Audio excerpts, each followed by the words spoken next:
Welcome to the East Moriches Podcast with Cags and Kyle, where we discuss kids, technology, and growing up in today's world. I'm Michelle Cagliano, aka Cags. I'm Kyle Gordon, aka Kyle. And welcome to our first episode, where we will be discussing the New York Times bestseller, The Anxious Generation by Jonathan Haidt. The subtitle is How the Great Rewiring of Childhood is Causing an Epidemic of Mental Illness. Before we begin, Cags, Yes. I have a question for you. Go for it. When you were a kid, what was you and your friends' favorite thing to do when you were bored? So, my friends and I would always play board games. So, anytime we were bored, we would pull out Monopoly, Life, I mean, you name it, we played Clue. Every single board game there was, we would play for hours and hours. What was your favorite board game? I love Monopoly. Monopoly? I'm very competitive and I want to win. And I love money. Must so- have a lot of mental stamina for that many games of Monopoly. We did. We just played board games for hours. What about you? What did you guys do when you were bored? My brother and I were big sports people, and we lived in a neighborhood with a bunch of other kids our age. So it was always, baseball was the big thing. It was like the movie The Sandlot. Yeah. Like that in the early 2000s, that was my childhood. Yeah. We were on the baseball field or we were riding bikes. And if it was raining, we were inside playing. So holes in sheetrock, broken picture frames were very normal. Right. Well, there's a difference between girls and boys. In our house, Right. what? That's a great, excellent Totally. point. So before we get into it anymore, let's introduce ourselves a little bit. So, Okay. Cags, tell us a little bit about yourself. Cags. I'm a second grade teacher in East Moriches Elementary School, our lovely library, our stage that we're at right now. I've been married to my wonderful husband, Mike, for 26 years, believe it or not. We have 3 beautiful children, ages 28, 25, and 13. So it's a big age gap there, but same baby daddy. And this is my first podcast, so new at this, but And I've been through with my children all the stages of, screen time, social media. So my daughter, when screens first came out, when the iPhones first came out, she was introduced to that. And now my son, where now we're getting all this data and, it's like rethinking the whole screen time and all of that and just parenting differently with all 3 of my children. What about you? Tell us a little bit about you. So I'm a middle school teacher, so I deal with the older 12 and 13, which the response when I tell people that is usually, ugh, really? But I love them. This is my 11th year teaching, my 10th year at East Moriches. Nice. And I've been married for 8 years. My wife and I just had our first baby in January, or last January, so he's almost a year old now. So he's crawling around, he's cruising on the furniture. So cute. The baby proofing is in full swing. Coffee table is no more, just a mat Yeah. on the floor. Yeah. Every cabinet is locked. Yep. The whole Getting into in the swing all of it. The swing of it. Yeah. So I remember, even on this topic, I got my first cell phone, I would say, in middle school. There's a flip phone, classic LG flip phone. Got a camera on the front though, so that was a big deal. That was a big deal. And my first iPhone in I think it was my sophomore year of college, first smartphone. So I remember growing up without a phone at all, and then starting to get one, and then sort of after we quote unquote growing up in college, having a smartphone and seeing the results of that, and then even some of my younger cousins and friends, just a couple years younger than me, is a big difference in high school, middle school friendships, things like that, just in a couple of years. I know it's a very big difference to see how my daughters grew up with technology and now how my son is growing up. It's completely different. And it's a lot more scary now than it was then, even though the repercussions of when my daughter first got her cell phone is much worse, I feel like. So far. No, that it makes a lot of sense. Let's not get ahead of ourselves. We got a lot to dive into here. We'll get there. So How did we get here? How did we get here? How did we get here on this on a podcast stage after a long day of work, right? Just taking care of kids all day, just raising the next generation. How did we get here, Michelle? So our district chose The Anxious Generation as our district read. So every year we pick a book and we read it together as colleagues, and we discuss and we try and grow as professionals and educators. And this was our book this year. And after reading the book, I was very inspired and I was very moved by what I read and the data. And what happened after that? So apparently, I didn't even know this until our curriculum coordinator told me this, but I actually suggested The Anxious Generation in a survey that I didn't even know. I was like, oh wow, they picked this book. That's great. I just read this book. It was amazing. And then Emma was like, yeah, I think that you suggested it in the survey. Funny. But I was a fan of Jonathan Haidt for a while. I read some of his other books, listened to podcasts he was on. I feel like he has such an interesting way of looking at the world. Yeah. And this book I felt like was one of those, it was like the perfect person to write the perfect book at the perfect time. If that makes sense. I agree. So I was really interested in it, excited we were going to do it, and then we were sent an email that hey, there's going to be this like book talk with teachers and administrators from other districts. I had no idea that you were interested, and we both showed up there, and we went, and it was kind of like, all right, wow, it was really interesting. It was a great, it was a really great discussion with teachers from really mostly administrators, but teachers from all over Long Island, Nassau, and Suffolk. And we're all in the same boat, right? So we're all, struggling with our kids and our students with anxiety, depression, and just too much screen time. Yeah. Right? So and we're trying to battle that. And even to do in schools of what do we do? Kids have phones, like they're not going away. What do we do that's best for schools, that's best for kids in general? And then our wonderful superintendent, Mr. Dean Middleman, suggested, let's take it a step further. We've done book talks. We had some presentations in a house with our colleagues, but let's bring it out to the world, right? Because other people, other educators, other districts, I'm sure they're wondering the same thing. How can we help our kids? Yeah, right? Absolutely. And even as parents, the book I feel like was very geared toward parenting, but we're seeing it in education too. So, and we're in a situation where we are parents and teachers.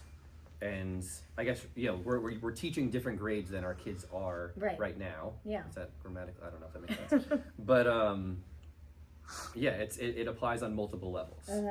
As a parent, like for me at least, planning of all right, I got 10 years or 9 years until the conversation of when are we gonna what also is the world's gonna be in 8 or 10 years, but.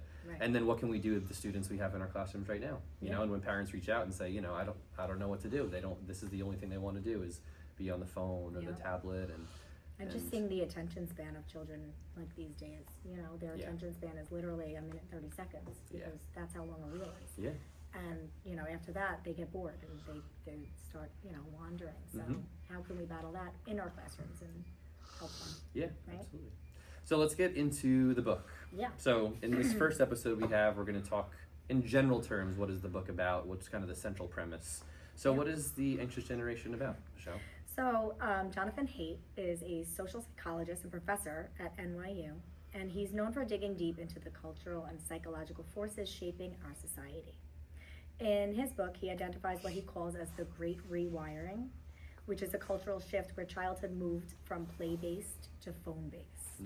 And he identifies around 2012 is this year where smartphones kind of become if you're getting a phone, you're getting a smartphone. They're like flip phones are kind of on the way out.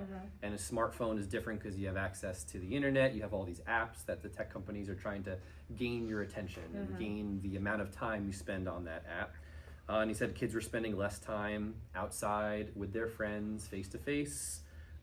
More time scrolling on Instagram or TikTok or Snapchat or whatever the case may be, alone in their rooms. And then we have a lot of mental health data specifically from that time period to show for it. Yeah, and I have a few some data points that I'd like to share. I'm sure you've seen it in the book, but these are some things that really stood out to me. So teen anxiety diagnosis rates went up from 6% in 2010 to over 18% in 2022.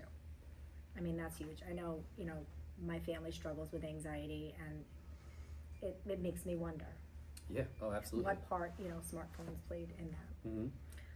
Rising teen depression. So in 2010, the teen depression rate was about 8%, and it's over 20% now, which is one every 5 kids. Right? That's a quarter, not a quarter, but if you had 20 kids in your classroom, right, 4 of them. That's a lot for a small class. Anxiety or depression, right? That's a lot for a small class. Yeah, I mean, I see it. I see it in my class. I see it in every grade. Every cohort that comes through. I feel like it's getting worse and worse. So we're trying to battle that, and just daily screen time increase. So kids would spend 3 hours online typically in about 2010, and now they're up to 7 hours. picture 7 hours of your day is online. If you're sleeping for 6 That's hours, crazy. you got 18 left. You're in school for 7, right? And the other time is just You're basically on screen the rest of the time. On screens. Yeah, that's scary. I mean, it takes a toll. That's scary. For So sure. like even like going through this data, like when you read the book and you're going through all these charts that he lays out in the first chapter of depression, anxiety, self-harm, like what's what's your reaction? So when I was reading the first part of the book with all the data, I felt extreme guilt. I was like, what did I do to my children? Mm-hmm. How did I allow them to have these devices? And look at I look at my daughter and things she struggles with, and my middle daughter and my son, and I felt extreme guilt as a parent. Like I failed as a parent. Like, what am I gonna do? I have to fix this, you know? Yeah. What about you? How did you feel? Obviously different, right? I didn't have, when I read this, I didn't have any children. But even my more so was like, wow, yep, I see that. Yep, I can see that. You know, it's almost like where you have your own like anecdotal evidence, if you want to call it that, right. or your own stories of like this friend or this family member, or just like what you see in general. Yeah. And then you see like, oh, across the rest of the country in different age group, or not the age groups, but in different places and in different schools, it's like the same things happening. So like what you're seeing, this is not just my cousin, my friends, you know, my friend's brother or sister who experienced this. It's like, no, it's like, it almost like is that confirmation of, okay, this is happening, you know, across the board. Yeah, totally. And, you know, just in having these book talks and talking to people and reflecting, like, this book is not really to make you feel that way, right? And this podcast is not to make you feel guilty or anxious or depressed or like a failure. You know, we're here to like help, right? To help parents and educators know what to do to turn this little and trend around. It's a conversation, you know, to know that like you're not the only one going through it, which I'm sure most people realize. Like this is like the issue of parenting at this time, but that, you know, we can have conversations about it, and if you feel unsure about the way that you're doing it or the way your kids are reacting to certain things, like you're not alone. Like everyone's going through, like, is this the right thing? Am I doing it the right way? Right. And most of us is I don't know, or sometimes yes, sometimes no, or not at all. And that's, and you know, it takes a village too, right? Yeah. So we're a little village here, but we're hoping to spread this knowledge to other villages. So getting back to kind of like the premise of the book, it's like he has talks about the 4 foundational harms and the 4 new norms. Yep. And the foundational harms is this shift from play-based childhood to phone-based childhood, or screen-based childhood, right? It's like it brings up these 4 things, which are sleep deprivation. It's kind of an obvious thing, right? If you're 7 or more hours, and that if 7 is average, then you have kids who are 10, 11, 12, right? So that's pretty obvious, which also affects your emotions, affects your attention, everything else. Brain development. You have social deprivation, meaning less time face-to-face, learning social skills, learning social cues. Attention fragmentation, as we, you know, the average reel is how long? Minute and 30 seconds. Yep. And then come to class and read a book for 20 minutes straight. And do it. Yeah. And then lastly, addiction, right? In extreme cases, whether it's social media addiction or video game addiction, it's not uncommon to see that, you know, especially younger and younger. You know, it's rare. It's rare in any other time in history. Instant gratification, the likes, the notifications, the rewards, all of that. And at any other time, like were we talking about the word addiction with kids younger than 18 or 16 at the youngest, you know, and now you're talking about 10. Yeah, right? 10, even younger possibly. But then he also suggests that if we make these changes that he calls the 4 new norms, we can sort of reverse this or help kids adapt better than they've been adapting. Yeah. And some of these new norms include no smartphones before high school, right? So give your kid a flip phone. Let them, you know, if they need to get in touch with you, they get in touch with you. There's no need for all the smartphone technology, the apps and all that. No social media before 16 or older, which is hard because it's hard because there's that FOMO, you know. So the kids, you know, all their friends have it. It's hard to not give in to that, right? But that's the if you get enough people, you know, you never know. Yeah, if none of your friends have a smartphone until 16, then there is no FOMO because you're all in the same boat. Totally. No phones in school, which is a new law that's been adopted by New York State. We already have done that here, so we were a little ahead of the curve in East Moriches, which was great. So that's not something they have to get used to. But I see with my son, his school didn't have that rule, and now they do. And I could see his grades are a little better. He's paying more attention because he has to. Oh yeah, but I'm sure those schools are also facing a difficult adjustment. Yeah. Yeah. And, you know, giving kids more independence, more free play, more responsibility in the real world. That's the goal, right? Yeah, that is the goal. So the thing we're going to kind of like, I guess, focus on, or not focus on, but like our last main point here, like the first section of the book, before he goes into, you know, he lays out all the data, this is what's wrong, but then before he gets into even the smartphone thing, talks about like what do kids need in childhood, right? To become a successful adult, or even just like learn the skills you need to be a successful human, like what do kids need? And he says 4 things: free play, social learning, attunement, agency. So free play he describes as child-directed, so children are choosing, unstructured in-person play that happens without constant adult supervision. It includes exploring, negotiating rules, resolving conflicts, inventing games, taking small risks, and again, all without adults' supervision or intervention. Right? Just letting the kids them play how they see fit. Right. Which is hard because a lot of parents want to step in and guide and help them play, you know, and help them make up games and rules and all that. The second one is attunement. So that's responsive, real-time connection with between children and caregivers. I like to think about it like you're in tune with your kid, right? Like you're sharing emotions, you're sharing, you know, facial expressions. Your child, you know, if they come in and say, "Oh, I got this on my test, you know, 100 on my test," they want to see your reaction, not you staring at a phone, right? Oh yeah, definitely. Yeah. And then social learning, so it is, you know, kind of self-explanatory here. You're learning through social interactions. Yeah. But face-to-face social interactions, you know, see, like, you know, in a similar way to attunement, you're seeing what other people do, you're seeing their you're learning from them. Like, who are you following? Are you following the people who, the kid who's the most popular? Are you following what the most people are doing and making that decision? When do I follow the crowd, because the crowd is mostly doing the right thing, or when do I follow the person who's going against the crowd? You know, and those decisions being made. Yep. And then lastly, agency. So we want our children to be able to make choices, solve problems, and affect outcomes, right? So they do this through real life challenges, and they're not going to grow without making mistakes. Mistakes help us grow, right? Growth mindset. So we want our kids to productively struggle and have a hard time and get through it. Yeah. Right? Without us constantly feeding them. Yeah. And then they get that gratification of, oh, wow, I did it myself. I figured it out, or I was able to accomplish this. Yeah. Absolutely. So so even when we look at these 4 things, like what's the one that almost like sticks out to you? So I think of it attunement, right? So I think of like, sometimes I'll watch TV shows, or I'll think about, you know, certain situations where a child will come in and a parent's just on their phone, you know, and not paying attention, or you know, you don't want that time that you have together to be you're looking at your phone and you just see their face drop because they're not into what they're saying. Yeah. You know. Yeah. Breaks my heart. Yeah. Oh, and I'm in that phase right now. Like, my little guy, he's like, everything he's doing. He wants your reaction. Right. He's doing something and then. He looks the same. Right? Is like, Daddy watching? Is Dad watching? Is you know, it's like that it's like every 30 seconds or every minute he turned around and he's like, is anybody here watching me? Are you seeing what I'm doing? Yeah. And I think that even gets more so as they get a little bit older, to the toddler years, you know? Absolutely. I remember even, you know, we were watching some home videos recently that my parents had dug up, which are, actually, you know, let's clip that, actually. Get that here. But, you know, the amount of times it's like, Dad, watch this. Mom, watch this. Dad, watch this. Oh, with the pool. Did you see that? Watch this. Watch this. Absolutely. Right?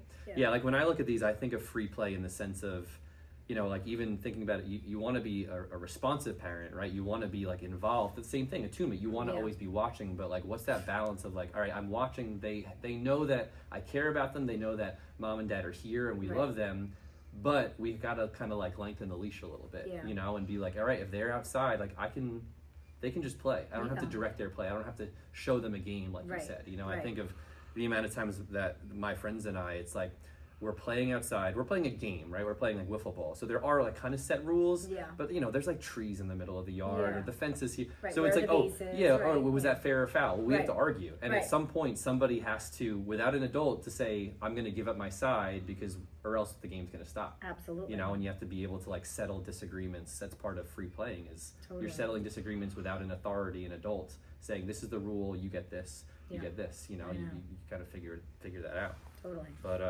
and then even like dinner time, like, you know, dinner time should be a time where you're not on your phone. You're looking at each other's emotions. You're sharing memories and things. You know, what did you do during the day? Oh yeah. So you know that also goes along with attunement. Yeah. So let's wrap up. All right. I think this is good. nice little conversation just to get it started. Just the first one. Yeah.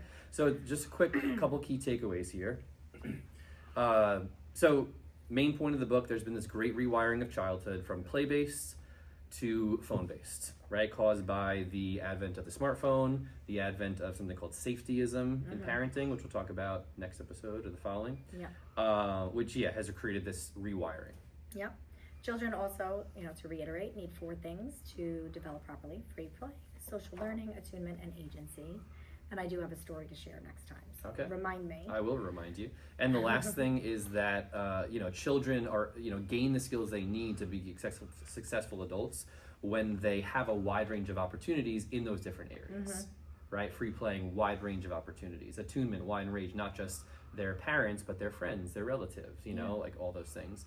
And that's what they need. So Absolutely. To leave off, or to kind of our last, we'll do like a sort of a challenge for our listeners. And I say plural, hopefully there's more than one.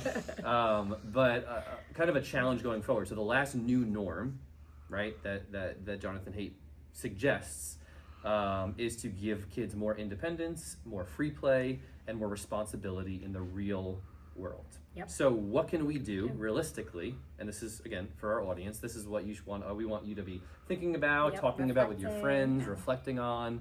What are things that we can do as adults, realistically, to give kids more opportunities in these areas?